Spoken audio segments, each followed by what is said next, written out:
This is a 2000s version of the Mansfield Alto. You probably commonly see this constantly throughout apartments and houses because they were very common contractor grade toilets from the time, but there's something about them that I don't like. In fact, we'll explain why the 2000s Alto generation was not that good at all, in fact, pretty crappy. The Mansfield Alto has been around for quite a while. This is actually the 2000s variant, made from the early 2000s up until 2011, which is kind of shocking to think about, especially considering the later version of the Alto, which is currently being used now, was made as far back as 2009. So it's interesting that this toilet stuck around for a little bit more longer than I expected. However, we're going to take a look at this toilet from a non-biased perspective at first, then kind of put in everything together and explain why I may like or dislike a toilet. This toilet I do not like one bit, in fact I kind of despise it, but you'll see why. Let's begin the tour. I do apologize for the filthiness of this tank, but this is for an apartment, so I don't really have any reason for it being this dirty. I'll try to clean that one day, but anyway, you can tell that the tank is different than most modern and older toilets. One thing being the ball cock fill valve. This is how the water fills up. When it's pressed down or on the lower level, it will rise up and it will fill the tank like that up until a certain point and then it stops. But things are more interesting with the tower. I absolutely hate the tower. This is more common in Altos than anything, but these have been around for a long time. And I do not like these one bit. You'll see why. It also has to have a very special handle in order to flush the tower. Watch as I try to flush this with just a press and release.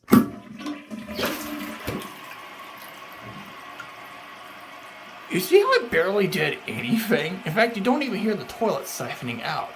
You have to hold the handle down in order to drain the entire tank to complete the flush, which is just pathetic, honestly.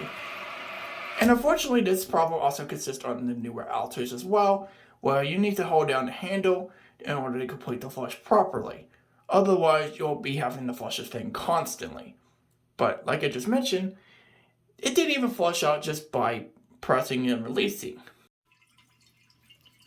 Just by demonstrating that last flush, this also proves another problem with these flush towers, the leakiness. Now sometimes floppers do leak and it might be a sign that you might need to replace it, but this is very annoying. In order to really fix this problem, you have to kind of mess around with it.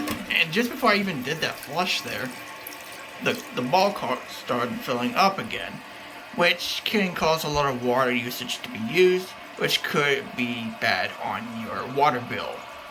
That's not really a good design. Next we take a look at the ball of this. It's also very simple. It isn't until you get to the trapway passages where you notice something different.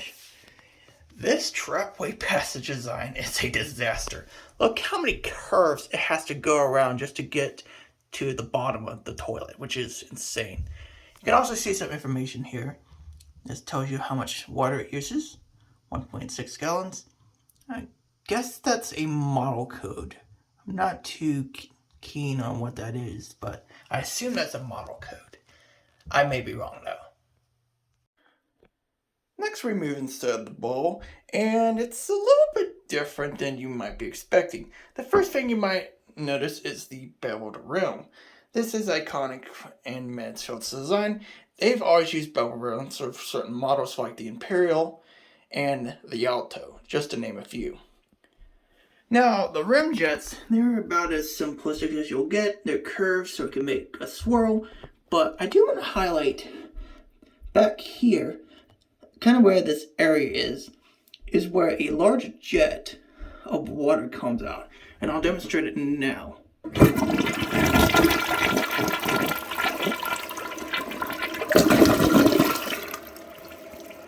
That's basically the largest jet that it has, and it's very interesting how it is even made, and it provides some power to the flush.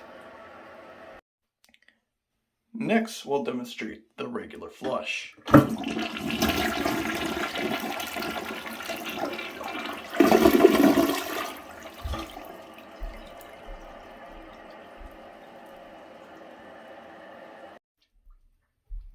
Next, we'll demonstrate a press and release flush. The last flush you just saw was a hold the handle down kind of flush, but this flush is just press and release.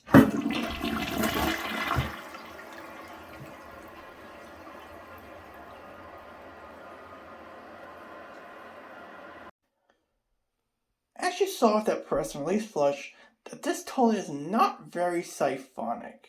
And that kind of poses a very big problem, especially when you have such a short flush like that. You expect to at least get a siphon out of that, but you got nothing.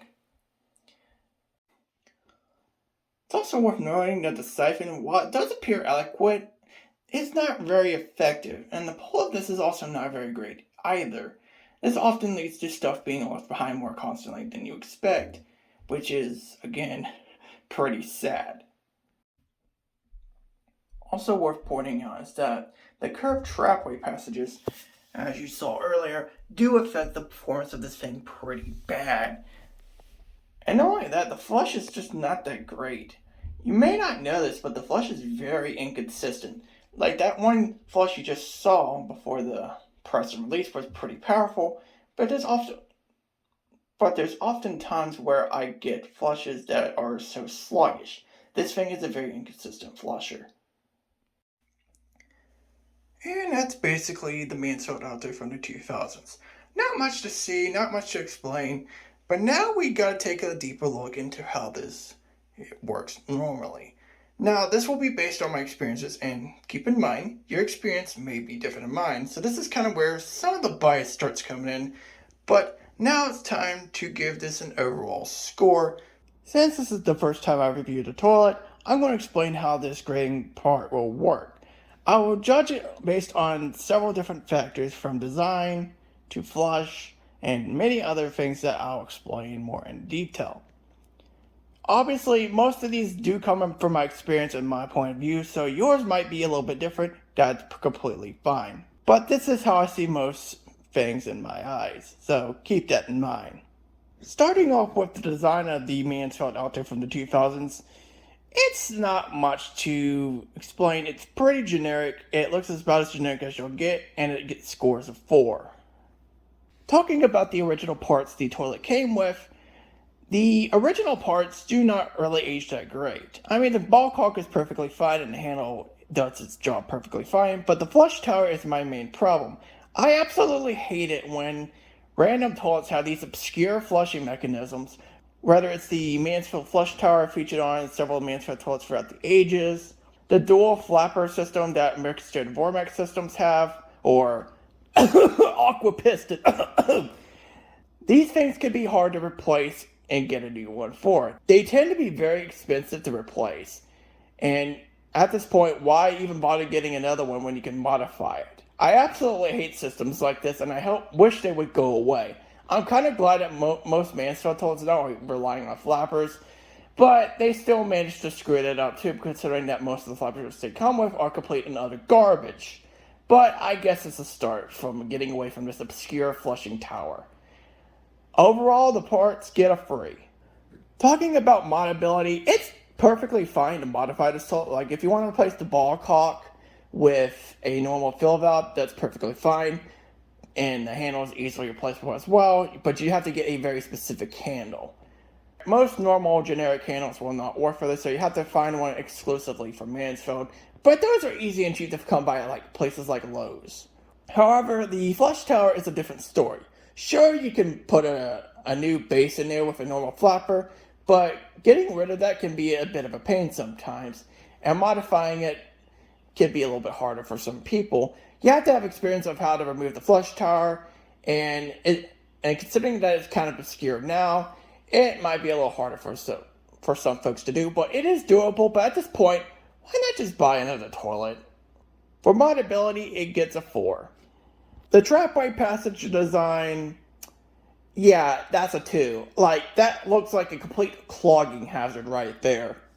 Now we get to some of the more serious topics. Let's first talk about the flush. The flush is okay at first, but then you're considering that the flush on this one is very inconsistent, and this could also be a problem on other Mansfield Altos from the 2000s as well. Sometimes the flush is weak, sometimes the flush is strong. You'll never know what kind of flush you'll get, and because of that, the flush gets a 4. The pull and siphon of the Mansfield Alto toilets from this time is an absolute joke. Like, it looks like it's perfectly sufficeable enough, but then you realize it kind of regurgitates back sometimes, and the pull is sometimes does not even exist. And let me tell you, this thing can be very terrible with floaters. For that, the pull and siphon get a 2. Performance is just as terrible. Like I said, with the pull and siphon, you'll probably have to flush this thing constantly just to get everything down, and I've almost clogged this thing about 8 times. I've used toilets with smaller trapways, and I have no problems with this, but when I use this and it has a larger trapway, I've almost clogged it like 8 times. A complete joke, and it gets a 2. The ball rinse is admittedly good. This is like the only strong point of this toilet. The ball rinse is perfectly fine.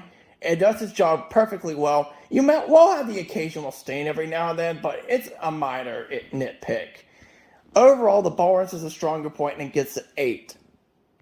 Now let's talk about survivability. How long will this toilet last? I'll tell you this much, it will not last long. Some places will make them last as long as possible, but eventually it'll get to the point so bad that they'll have to replace it, and for that I'll give it a 3 at most. Lastly, let's talk about value, and let's not talk about just the price, but what you're getting for that price. I don't know the exact details of how much this toilet costed back in the day, but considering that this version of the Alto was a contractor grade toilet, this toilet would probably be around the 100 to 200s range. However, the value you get for it is about as explainable as you'll get. Considering that some of the major setbacks are the performance in the pull and siphon, as well as the terrible design of the trapway, it'll flush fine, but the performance will set you back a lot. So at that point, what kind of value are you getting from this cheap toilet? Sure, it's cheap. Sure, you can probably get a hold of it now, even though this particular version is discontinued. You can probably find it at places like restores, salvage yards, and even places like Facebook Marketplace. But at this point, just buy a different toilet. And for that, the value is going to be a 3. And for that, the final score of the 2000s era Mansfield Alto is going to be a 35 out of 100. This toilet had potential, but Mansfield managed to find a ways to screw it up badly, with the terrible trapway design setting it back a lot, as well as some major problems with tank parts as well. This toilet is definitely not worth a damn nowadays. If you find it, if you want to experience it yourself, go right ahead, but don't say I didn't warn you.